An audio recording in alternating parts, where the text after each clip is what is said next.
Hello everyone, welcome to my YouTube channel in SP civilian. आज अपन highway engineering में geometric design के topic को डिस्कस करने वाले हैं। ज्योमेट्रिक डिज़ाइन को अपन ने 4 पार्ट में डिवाइड किया है: cross sectional element, side distance, horizontal alignment and vertical alignment. Cross sectional element में सबसे पहला पॉइंट है पेवमेंट कैरेक्टरिस्टिक्स। पेवमेंट कैरेक्टरिस्टिक्स में friction, unevenness index and light reflecting. इस वीडियो में अपन पेवमेंट कैरेक्टरिस्टिक्स को डिस्कस करेंगे। After that upon camber, width of pavement, ये सारे पार्ट को, शोल्डर, डिवाइडर, फुटपाथ एंड आगे के पार्ट्स को डिस्कस करेंगे। तो आज अपन इस वीडियो में पेवमेंट कैरेक्टरिस्टिक्स को मैं डिस्कस करने वाली हूँ। तो पहला पॉइंट है फ्रिक्शन। बेसिकली फ्रिक्शन क्या होता है? Friction is the skid resistance. Friction is the skid resistance between tire and pavement. between tire and pavement. Basically friction क्या होता है? फ्रिक्शन को अपन बोलते हैं घर्षण। टायर एंड पेवमेंट के बीच में जो घर्षण है वही फ्रिक्शन कहलाता है। जैसे ये मेरा व्हीकल है और ये पेवमेंट है। व्हीकल के मूवमेंट की डायरेक्शन इस प्रकार से है कुछ, तो इसके अपोजिट डायरेक्शन में, व्हीकल के अपोजिट डायरेक्शन में फ्रिक्शन कुछ इस तरह से एक्ट करेगा, तो इसको बोलते हैं फ्रिक्शन। ठीक है, ये क्या कर रहा है? मूवमेंट के अपोजिट डायरेक्शन में लगता है। ठीक है, यदि फ्रिक्शन नहीं होगा और हम ब्रेक अप्लाई करेंगे तो जो व्हीकल है वो रुकेगा ही नहीं। यदि वो मूव कर रहा है आगे की ओर तो वो कंटिन्यू बढ़ती ही जाए, व्हीकल जो है वो बढ़ता ही जाएगा, वो स्टॉप नहीं होगा। ठीक है, बेसिकली जो फ्रिक्शन है वो 2 टाइप के होते हैं। अपना एक होता है लॉन्गिट्यूडनल फ्रिक्शन, सेकेंड होता है लैटरल फ्रिक्शन। लॉन्गिट्यूडनल फ्रिक्शन की जो वैल्यू होती है वो होती है 0.35 टू 0.4 एंड लैटरल फ्रिक्शन की जो वैल्यू होती है वो होती है 0.15। ये होते हैं फ्रिक्शन, बेसिकली 2 टाइप्स के। लॉन्गिट्यूडनल फ्रिक्शन को देखते हैं अब अपन। तो लॉन्गिट्यूडनल फ्रिक्शन क्या होता है? हमेशा ये मान लीजिए हमारा पेवमेंट है, तो लॉन्गिट्यूडनल डायरेक्शन कौन सी कहलाएगी? ये लेंथ, ये लॉन्गिट्यूडनल डायरेक्शन कहलाएगी। और ये जो डायरेक्शन होगी वो लैटरल या ट्रांसवर्स डायरेक्शन कहलाती है। और तो ये वाली जो डायरेक्शन है ये है लॉन्गिट्यूडनल एक्सिस। तो जब व्हीकल मूव कर रहा है तो हमेशा जो लॉन्गिट्यूडनल फ्रिक्शन है वो हमेशा स्ट्रेट रोड पे ही इंट्रोड्यूस होगा। स्ट्रेट रोड पे लॉन्गिट्यूडनल फ्रिक्शन। फ्रिक्शन को अपन न्यू या फिर स्मॉल एफ से डिनोट करते हैं फ्रिक्शन को। इसके बाद आपने लॉन्गिट्यूडनल फ्रिक्शन देखा, अब लैटरल फ्रिक्शन देखते हैं। ये मान लीजिए कोई हॉरिजेंटल कर्व है, तो लैटरल फ्रिक्शन हमेशा हॉरिजेंटल कर्व पे ही इंट्रोड्यूस होगा, जिसकी वैल्यू 0.15 होती है। ये मान लीजिए व्हीकल है, ये कुछ इस प्रकार से मूव कर रहा है, तो यहाँ पे हॉरिजेंटल कर्व में कोई भी व्हीकल जब किसी हॉरिजेंटल कर्व में मूव करता है तो कर्व में एक फोर्स लगता है जो गाड़ी की लैटरल स्किडिंग कराता है। ठीक है, तो उसको बोलते हैं, उस फोर्स को बोलते हैं हम सेंट्रीफ्यूगल फोर्स। ये गाड़ी की लैटरल स्किडिंग करा रहा है। तो इस सेंट्रीफ्यूगल फोर्स को काउंटरएक्ट करने के लिए जो फ्रिक्शन लगता है उस फ्रिक्शन को बोलते हैं हम लैटरल फ्रिक्शन। इस फ्रिक्शन, तो हमेशा जो लैटरल फ्रिक्शन है वो हॉरिजेंटल कर्व पे ही इंट्रोड्यूस होगा, जबकि जो लॉन्गिट्यूडनल फ्रिक्शन है ये स्ट्रेट रोड पे इंट्रोड्यूस होगा। उसके बाद कुछ इंपॉर्टेंट टर्म्स हैं, जैसे स्किड एंड स्लिप। पहला है skid and slip. 2 important terms हैं, तो स्किड एंड स्लिप को देखते हैं। ये देखिए, skid and slip. Skid, when the part traveled along the road surface is more than the circumferential movement of the wheel due to their rotation. skid क्या होता है? skid क्या होता है? ये व्हीकल है और ये व्हीकल का टायर है और ये मेरा पेवमेंट है। अब क्या होता है, मैंने ब्रेक अप्लाई किया, जैसे ही हमने ब्रेक लगाया तो व्हीकल का जो मूवमेंट है, रोटेशन है, वो स्टॉप हो गया, लेकिन व्हीकल ने कुछ रुकते रुकते कुछ डिस्टेंस ट्रैवल कर लिया, वो यहाँ पहुँच गया। ब्रेक मैंने यहाँ अप्लाई किया और व्हीकल यहाँ पहुँच गया, तो ये कंडीशन कहलाती है स्किड कंडीशन। ठीक है, ये कंडीशन कहलाती है स्किड कंडीशन। इसमें क्या हुआ, जो ट्रांसलेशन मूवमेंट है वो ज़्यादा हो जाता है रोटेशनल मूवमेंट के। रोटेशनल मूवमेंट मतलब गाड़ी का रोटेट होना बंद हो गया, मैंने ब्रेक अप्लाई किया लेकिन गाड़ी फिसल के या घिसट के कुछ यहाँ पहुँच गई, ठीक है, तो ये क्या हो गया, ये कहलाती है स्किड कंडीशन, जब ट्रांसलेशन मूवमेंट ज़्यादा हो जाए as compare to rotational movement. Slip में क्या होता है, जब जो व्हीकल है वो एक ही जगह पे गोल गोल गोल गोल घूम जाए, हमने ब्रेक लगाया और गाड़ी एक ही जगह पे गोल गोल घूम जाए, जैसे कोई कीचड़ है, दलदल है या मडी एरिया है जहाँ पे जो गाड़ी है वो फंस गई है और वो उसी जगह पे जो उसका टायर है वो रोटेट हो रहा है, आगे मूव नहीं कर रहा है, तो इस कंडीशन को बोलते हैं स्लिप कंडीशन, जहाँ पे रोटेशनल मूवमेंट ज़्यादा हो रहा है, रोटेट पहिया ज़्यादा कर रहा है तो रोटेशनल मूवमेंट ज़्यादा हो रहा है as compare to translation movement की। गाड़ी इसमें आगे नहीं गड़ी, उसी जगह पे रोटेट हो रही, वो कहलाता है रोटेशनल मूवमेंट ज़्यादा होगा as compare to translation movement, वो कंडीशन स्लिप की कहलाएगी। और जिस कंडीशन में पहिए का रोटेशनल मूवमेंट ना होके गाड़ी कुछ फिसल के यहाँ तक पहुँच जाती है तो वो कंडीशन कहलाती है स्किड की। ओके, तो ये अपना स्किड एंड स्लिप था। उसके बाद डिस्कस करते हैं पेवमेंट। अब कोई फैक्टर्स हैं जो कि फ्रिक्शन और स्किड रेजिस्टेंस को अफेक्ट करते हैं। तो पहला है types of pavement surface, second roughness of pavement, third condition of pavement, यदि पेवमेंट वेट है या ड्राई है तो उस पर भी स्लिप के चांसेस होते हैं। Type and condition of tyre, जैसे दो टायर है, एक मान लीजिए पुराना टायर है जो कि घिस चुका है और एक अभी आपने न्यू टायर लिया, ये न्यू टायर है और ये ओल्ड टायर है। तो न्यू टायर है तो इसमें कुछ अभी ग्रूव्स बने होंगे कुछ इस तरीके के, और ये ओल्ड टायर है तो ये चल के क्या हो चुका है, घिस चुका है ये, तो ये इसके जो सरफेस है वो चिकनी हो गई है।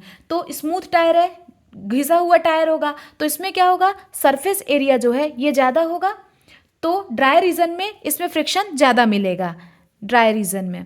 जबकि जो न्यू टायर है इसमें क्या होंगे, ग्रूव्स बने होंगे, तो इसमें क्या होगा, वेट में ये ज़्यादा बेटर होगा, इसमें वेट में ज़्यादा फ्रिक्शन मिलता है। क्यों, क्योंकि जो ग्रूव्स बने हैं और वेट सरफेस है तो जो पानी है वो इन ग्रूव्स के अंदर चला जाएगा तो एक लुब्रिकेंट की तरह एक्ट करेगा, तो इसमें जो वेट की कंडीशन में न्यू टायर में ज़्यादा अच्छा फ्रिक्शन मिलता है, और ओल्ड टायर है जिसमें सरफेस एरिया ज़्यादा हो गया है, स्मूथ हो गया, चिकना हो गया टायर, तो वो ड्राई रीजन में ज़्यादा फ्रिक्शन देता है। Brake efficiency, load and tyre, speed of vehicle, temperature of tyre and pavement, these all are the factor affecting the friction and skid resistance. After that we will discuss, हम क्या देखेंगे, pavement unevenness. Pavement unevenness index क्या होता है, तो unevenness index क्या होता है, it is the cumulating undulation rise and fall measure per unit length of road. जैसे देखिए अनइवननेस इंडेक्स क्या होता है, सेकेंड है आपका इवननेस इंडेक्स। ये क्या होता है बेसिकली, जैसे ये रोड है कुछ इस तरह से, तो कभी कभी क्या होता है, जैसे मान लीजिए 3 सेंटीमीटर 1 सेंटीमीटर 2 सेंटीमीटर के गड्ढे बने हुए हैं, ठीक है, तो हमको ये देखना है कि इस रोड में कितना राइज एंड फॉल है, ये कुछ इस प्रकार से राइज एंड फॉल देखने को मिल रहा है, तो ये कहलाता है अनइवननेस। रोड जो है इवन मतलब ये, अनइवननेस का मतलब ये होता है रोड क्या है, उबड़ खाबड़ है, ऊपर नीचे राइज एंड फॉल है, तो वो कंडीशन कहलाती है पेवमेंट अनइवननेस। तो ये क्या कहलाता है, कुमुलेटिंग अंडुलेशन, मतलब जो ऊपर नीचे राइज एंड फॉल है इनका कुमुलेटिव हम करते हैं, और 1 किलोमीटर पर यूनिट लेंथ में कितना राइज एंड फॉल है इसको हम मेजर करते हैं अनइवननेस इंडेक्स में, जिसमें हम एक इंस्ट्रूमेंट यूज़ करते हैं, उस इंस्ट्रूमेंट का नाम है बम्प इंटीग्रेटर, ठीक है। तो कितना राइज है, तो मान लीजिए यहाँ पे ये 3 सेंटीमीटर का 1 सेंटीमीटर 2 सेंटीमीटर, तो अब हम इनका क्या लेंगे, कुमुलेटिव लेंगे। कुमुलेटिव मतलब 3, पीछे वाले को आगे वाले में ऐड कर जाएंगे, तो 3 + 1 + 2, जितने राइज एंड फॉल है उनको 1 किलोमीटर में जितने राइज एंड फॉल है उनका हम कुमुलेटिव लेंगे और उससे हम अंडुलेशन निकालेंगे, ठीक है। अब अनइवननेस के कारण क्या हो सकते हैं, तो देखिए अनइवननेस के कारण क्या हो सकते हैं, ये है पेवमेंट अनइवननेस। तो अनइवननेस किसके किसके कारण हो सकता है, यहाँ पे लिखा हुआ है, inadequate compaction of the fill subgrade and pavement layers, ठीक है। वियर एंड टीयर, अनइवननेस के कारण क्या होगा, वियर एंड टीयर ज़्यादा होगा, गाड़ी का एवरेज कम हो जाएगा, जो गड्ढे हैं उनमें फोर्स पड़ेगा, तो जैसे ये जो गड्ढे हैं कुछ इस प्रकार से है, तो ये जो गड्ढे हैं इनमें जब फोर्स पड़ेगा तो ये और गड्ढे बड़े होते चले जाएंगे, एक्सीडेंट के चांसेस बढ़ जाएंगे, डिसकंफर्टेबल ज़्यादा हो जाएगा, फटिग होगा गाड़ी में, फ्यूल कंजम्पशन ज़्यादा होगा, ये सारे चांसेस हैं यदि पेमेंट अनइवननेस है। लेकिन पेमेंट अनइवननेस के कारण कौन कौन से हैं? यदि पेमेंट का प्रॉपर मेंटेनेंस नहीं रखा गया, पुअर मेंटेनेंस है, कंस्ट्रक्शन के टाइम जो मशीनरी इक्विपमेंट्स यूज़ किए गए वो इम्प्रॉपर थे, सरफेस जो कैम्बर डिज़ाइन किया गया वो प्रॉपर नहीं है, और जो पेमेंट मटेरियल्स यूज़ किए गए वो प्रॉपर क्वालिटी के नहीं थे, इंफीरियर क्वालिटी के थे, जब कॉम्पैक्शन किया गया सबग्रेड लेयर्स को, जो पेमेंट बनाया गया नंबर ऑफ लेयर्स में, तो उनमें प्रॉपर कॉम्पैक्शन नहीं किया गया। तो ये सारी चीज़ें हैं जिनके कारण अनइवननेस होता है, और यदि अनइवननेस होता है तो हमारे गाड़ी का टायर का वियर एंड टियर बढ़ जाता है, एवरेज गाड़ी का कम हो जाता है, गड्ढे में जो हमारे ये हैं गड्ढे हैं इनमें फोर्स पड़ेगा तो गड्ढे और बड़े होते चले जाते हैं, एक्सीडेंट के चांस हो जाते हैं, जो ड्राइवर है वो डिसकम्फर्टेबल ज़्यादा फील करता है, ठीक है, फ्यूल कंजम्पशन ज़्यादा होगा। ये सारे होते हैं पेमेंट अनइवननेस के। पेमेंट अनइवननेस को मेज़र करने के लिए हम एक इंस्ट्रूमेंट का यूज़ करते हैं जिसका नाम है बम्प इंटीग्रेटर। ये देखिए आप यहाँ पे, ये देखिए ये इक्विपमेंट है, इससे ये बम्प इंटीग्रेटर है जिससे हम पेमेंट के अनइवननेस को मेज़र करते हैं, ठीक है। ये देखिए IRC के हिसाब से यदि आपको इस बम्प इंडिकेटर से जो रीडिंग है, एक ये mm सेंटीमीटर पर किलोमीटर mm पर किलोमीटर में रीडिंग देता है कि 1 किलोमीटर की लेंथ में कितना अनड्यूलेशन है, इस हम बम्प इंडिकेटर से ये मेज़र करते हैं। तो यदि यहाँ पे यदि बम्प इंडिकेटर की जो वैल्यू है वो 1500 से कम है तो आपका जो पेमेंट की क्वालिटी है वो गुड है। यदि 1500 से 2500 के बीच में है मतलब आपकी जो पेमेंट की क्वालिटी है वो सेटिस्फैक्ट्री है। 2500 टू 3200 है मतलब आपका जो पेमेंट है वो बैड है, उसको रिपेयर करने की आवश्यकता है। यदि बम्प इंडिकेटर की जो वैल्यू है वो 3200 से ज़्यादा आती है, इसका मतलब आपको अपने कंफर्ट जो आपका पेमेंट है वो अनकंफर्टेबल है, उसको आपको हटा करके प्रॉपर नया रिकंस्ट्रक्ट करना होगा। तो ये था बम्प पेमेंट अनइवननेस को अपन मेजर करते हैं बम्प इंटीग्रेटर से, जिसकी वैल्यूज इस IRC के हिसाब से इस टेबल में दी हुई है। इसके बाद अपन नेक्स्ट देखते हैं light reflecting. Now light reflecting क्या होता है? Light reflecting characteristics. अपने जो पेमेंट है वो बेसिकली दो टाइप के होते हैं। जो पेवमेंट है वो बेसिकली दो टाइप के होता है। एक होता है रिजिड पेवमेंट, एक होते हैं फ्लेक्सिबल पेवमेंट। जो रिजिड पेवमेंट होता है ये सीमेंट कंक्रीट मटेरियल से बना होता है। जो फ्लेक्सिबल पेवमेंट है ये बिटुमिनस मटेरियल से बना होता है या इसी को बोलते हैं डामर से। इसका जो कलर होता है ये ब्लैक कलर का होता है, इसका जो कलर होता है ये वाइट एंड ग्रे कलर का होता है, ठीक है। तो इसमें क्या होता है लाइट रिफ्लेक्शन में, जो लाइट रोड है, लाइट रोड मतलब अपनी जो वाइट कलर की है ये लाइट रोड है तो लाइट कलर की है, तो डे टाइम में क्या होगा इसमें ग्लेयरिंग इफेक्ट होगा। तो डे टाइम में यदि हम रिजिड पेवमेंट पे लाइट कलर पे मूव कर रहे हैं तो हमको तो उसमें थोड़ा प्रॉब्लम हो सकती है। और जब डार्क कलर है, डार्क कलर की रोड है जैसे बिटुमिनस हो गया जो कि ब्लैक कलर का है, तो इसमें नाइट में ट्रैवल करने में प्रॉब्लम होगी, ठीक है।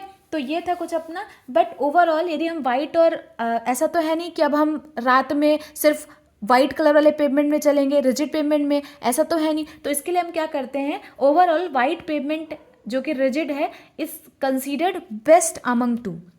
तो ये था आपका पेवमेंट कैरेक्टरिस्टिक्स जिसमें अपन ने friction, unevenness index and light reflecting को डिस्कस किया है। नेक्स्ट क्लास में हम डिस्कस करेंगे सेकंड अपना कैम्बर है। पहला पेवमेंट कैरेक्टरिस्टिक्स है जिसके अंदर ये 3 पॉइंट पढ़े हैं। अब नेक्स्ट अपन डिस्कस करेंगे, नेक्स्ट है कैम्बर। एक बार रिवाइज कर लेते हैं। तो सबसे पहले ज्योमेट्रिक डिजाइन को हमने 4 पार्ट पे डिवाइड किया है, cross section element, side distance, horizontal alignment and vertical alignment. Cross section element का पहला पार्ट है पेवमेंट कैरेक्टरिस्टिक्स जिसके अंदर अपन ने friction, unevenness index and light reflecting को देखा। फ्रिक्शन 2 टाइप के होते हैं, एक होता है लॉन्गिट्यूडनल फ्रिक्शन, एक होता है लैटरल फ्रिक्शन। लॉन्गिट्यूडनल की फ्रिक्शन की वैल्यू 0.35 टू 0.4 होती है जो कि स्ट्रेट रोड में इंट्रोड्यूस होता है। लैटरल फ्रिक्शन जो है ये 0.5 0.15 इसकी वैल्यू होती है और ये सर्कुलर हॉरिजॉन्टल जो कर्व है, सर्कुलर कर्व है, वहाँ पे इंट्रोड्यूस होता है जो कि व्हीकल की लेटरल स्किडिंग से होने से बचाता है। सेंट्रीफ्यूगल फोर्स एक्ट करता है जिसके कारण व्हीकल की लेटरल स्किडिंग होती है, तो लेटरल स्किडिंग ना हो उसके लिए लेटरल फ्रिक्शन अपोजिट डायरेक्शन में वहाँ पे एक्ट करता है। उसके बाद अपन ने देखा था स्लिप एंड स्किड। जो स्किड होता है उसमें क्या हो जाता है, जो पहिया है, पहिया का रोटेशनल मूवमेंट से कम होकर के ट्रांसलेशन मूवमेंट ज़्यादा हो जाता है, पहिया फिसल करके आगे पहुंच जाता है। स्लिप कंडीशन में क्या होता है, पहिया का उसी जगह पे रोटेशनल मूवमेंट हो जाता है। ठीक है, तो ये कहलाता है जहाँ पे रोटेशनल मूवमेंट ज़्यादा है ट्रांसलेशन मूवमेंट से, वो कंडीशन कहलाएगी स्लिप की। जहाँ पे रोटेशनल मूवमेंट कम है as compare to translation movement, वो कंडीशन कहलाती है स्किड की। उसके बाद अपन ने देखा अनइवननेस इंडेक्स। अनइवननेस क्या था, जब पेमेंट में राइज एंड फॉल है तो उस राइज एंड फॉल को 1 किलोमीटर लेंथ की रोड में कितना का राइज एंड फॉल है उसको मेजर करने के लिए हम एक इंस्ट्रूमेंट का यूज़ करते हैं जिसको बोलते हैं बम्प इंटीग्रेटर। इसमें हमने देखा कि किस तरह से वैल्यू दी है IRC ने, तो उससे हमने बम्प इंटीग्रेटर को वो किया। ये देखिए, ये वैल्यूज़ अपन ने देखी कि किस बेसिस पे हम टाइप ऑफ पेमेंट को क्लासीफाई करते हैं कि वो गुड, उसकी क्वालिटी कैसी है बम्प इंटीग्रेटर की रीडिंग से। उसके बाद नेक्स्ट अपन ने पढ़ा लाइट रिफ्लेक्टिंग। लाइट रिफ्लेक्टिंग में क्या देखा, 2 टाइप के पेमेंट होते हैं, एक rigid payment, flexible pavement. Flexible pavement जो है वो बिटुमिनस डामर मतलब ब्लैक कलर का होता है, और जो आपका फ्लेक्सिबल पेमेंट जो होता है वो बिटुमिनस का बना होता है, डामर का, इसका मतलब उसका कलर ब्लैक होता है। तो ब्लैक में नाइट में हमको प्रॉब्लम होती है ट्रैवल करने में, जबकि जो रिजिड पेमेंट है जो कि सीमेंट कॉन्क्रीट से बना होता है और ये लाइट कलर का होता है, तो दिन के टाइम पे इसमें ग्लेयरिंग इफेक्ट ज़्यादा होता है जिसके कारण हमारे आंखों पे चमकता है वो, जिसके कारण हमको दिन में रिजिड पेमेंट में चलने में प्रॉब्लम होती है। तो ये थे, लेकिन बेस्ट अमंग अपन इन दोनों में यदि रिजिड पेमेंट और फ्लेक्सिबल पेमेंट ओवरऑल की बात करें तो वहाँ पे हम वाइट पेमेंट जो रिजिड है इसको कंसीडर करते हैं बेस्ट इन दोनों में, रिजिड और फ्लेक्सिबल में। उसके बाद नेक्स्ट क्लास में मैं डिस्कस करूँगी आपसे कैम्बर एंड देन जो भी क्रॉस सेक्शनल एलिमेंट्स हैं उनको डिस्कस करेंगे।